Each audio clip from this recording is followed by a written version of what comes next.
accorder votre violon? Alors, je vous propose cette vidéo pour apprendre à accorder votre violon. Vous rencontrez quelques difficultés, peut-être vous ne savez pas très bien tourner les chevilles, vous n'y arrivez pas ou alors elles ne tiennent pas. Vous ne savez pas à quoi sert ce tendeur qui est accroché au bout de la corde. Ou bien vous avez peur de casser une corde.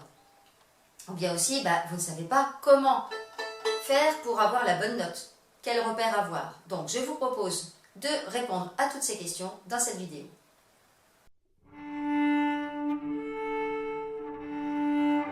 Comment faire pour trouver la bonne hauteur du son?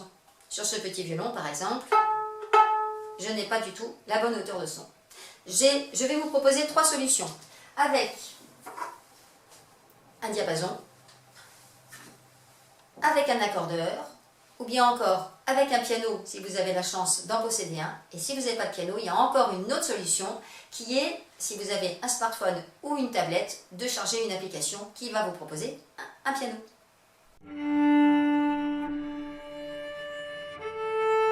Une fois que nous aurons vu ça, je vous apprendrai comment s'accorder avec les chevilles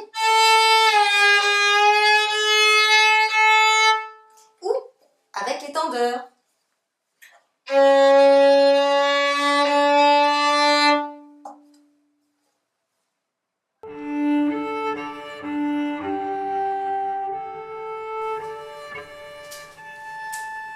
Commençons avec cet instrument qui est le diapason.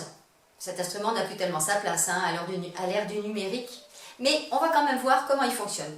Je vais prendre mon petit violon qui est un quart et je vais écouter ma note avec mon diapason. Donc, je le tape pour mettre en vibration les branches. Si je le pose ici, j'ai le son, mais vous ne l'avez peut-être pas parce que c'est un petit peu lointain. Je peux également le coller contre mon oreille. Là, vous ne l'avez pas non plus, mais moi, je l'ai très bien. Puis, pour vous faire la démonstration, je vais le poser là. Je recommence, je m'approche. Voilà, vous avez entendu. Donc, maintenant que j'ai ma note, quelle est la note de mon violon? Beaucoup trop basse. Donc, je la monte. Trop haute. Voilà, je l'ai à peu près. Peut-être que ce n'est pas la meilleure façon pour accorder mon violon, parce que j'ai bien mon La, mais après j'ai pas les autres cordes. Donc voyons maintenant comment va-t-on faire avec l'accordeur.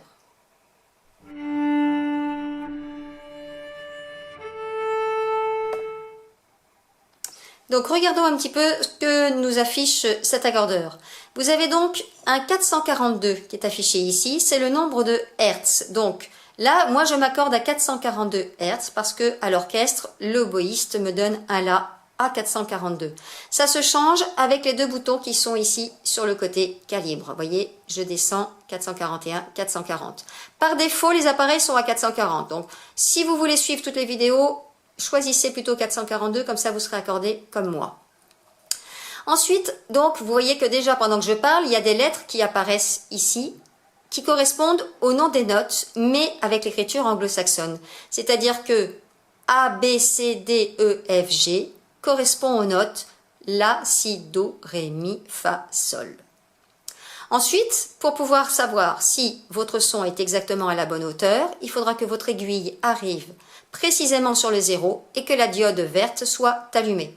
Donc, si votre aiguille est un petit peu trop à gauche, c'est que votre son est trop bas. Et si votre aiguille est un petit peu trop à droite, c'est que votre son est trop haut. Soyez toujours vigilant d'avoir bien la bonne note qui corresponde à la corde que vous jouez. C'est-à-dire que si vous voulez accorder votre La, il faut que ce soit un A qui apparaisse. Si vous voulez accorder votre Mi, ce sera un E. Pour le Ré, ce sera un D. Et pour le Sol, ce sera un G. Soyez très attentifs à ça. Voici donc les explications pour l'accordeur. Alors maintenant, avec un accordeur, donc je joue ma note et si mon aiguille est bien au milieu et que mon point est vert, je suis juste. Et là, je peux faire les 4 cordes. Et le Sol. Voilà. Moi, l'accordeur, je vais personnellement l'utiliser que pour prendre le La. Une fois que j'ai le La, j'accorde les autres notes en double corde.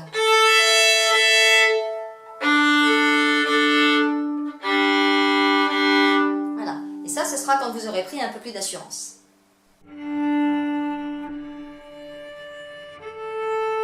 Pour s'accorder maintenant avec les chevilles, on va regarder d'un petit peu plus près comment c'est fabriqué. Vous avez remarqué que vous allez avoir la corde qui est enroulée autour de la cheville. Donc, si je tourne ma cheville dans ce sens-là, je vais monter le son parce que je tends la corde. Si je la tourne dans ce sens-là, je vais descendre le son puisque je vais détendre ma corde. Donc, j'expérimente ça tout de suite. Là, je la détends et je remonte. Ok? Alors, vous avez remarqué que la cheville a une forme légèrement conique. Ça signifie qu'il va falloir enfoncer votre cheville en même temps que vous la tournez pour bien la fixer, pour pas qu'elle lâche. Voilà le principe donc des chevilles. Maintenant, nous allons voir le principe avec les tendeurs. Sur ce violon, je n'en ai qu'un qui est sur la corde de mi, puisque généralement, les violons ne sont montés qu'avec un seul tendeur sur la corde de mi. Donc là, je vais prendre mon petit violon, qui est mon 3/4, que je vais prendre ici. Voilà. Et je vais, comme ça, vous montrer comment ça fonctionne avec les tendeurs. Les tendeurs, c'est simplement des vis, vous voyez, qui vont, quand vous allez vous visser et vous dévisser, ça monte et ça descend la corde. Vous voyez, là, je tourne ma vis, pardon, ça monte le son, je la dévisse, ça descend le son, voilà.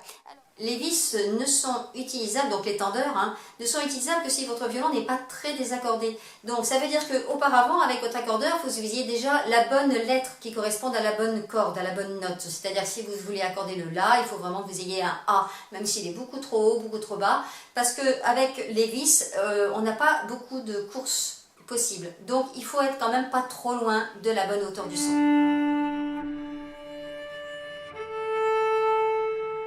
Alors voilà, je vous ai parlé aussi d'utiliser votre smartphone ou votre tablette. Vous voyez, moi j'ai téléchargé une application qui me propose un clavier.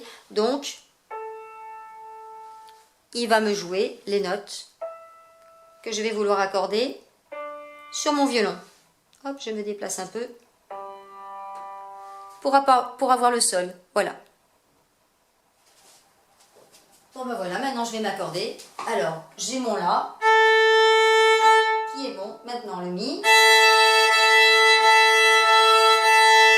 mon Ré. Si je veux pouvoir appuyer ma cheville donc dans la tête de mon violon, je vais mettre un doigt en opposition de l'autre côté. Si jamais c'est trop difficile, je peux m'appuyer soit sur ma jambe, soit sur une table, et comme ça, je peux donner tout l'appui nécessaire. Et je fais pareil avec mon Sol.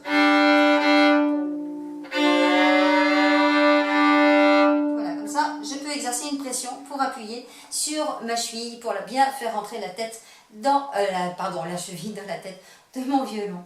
Voilà, bonne chance. Alors, une toute petite dernière précision avant, c'est que donc vous allez peut-être avoir un violon avec un tendeur sur les 4 cordes.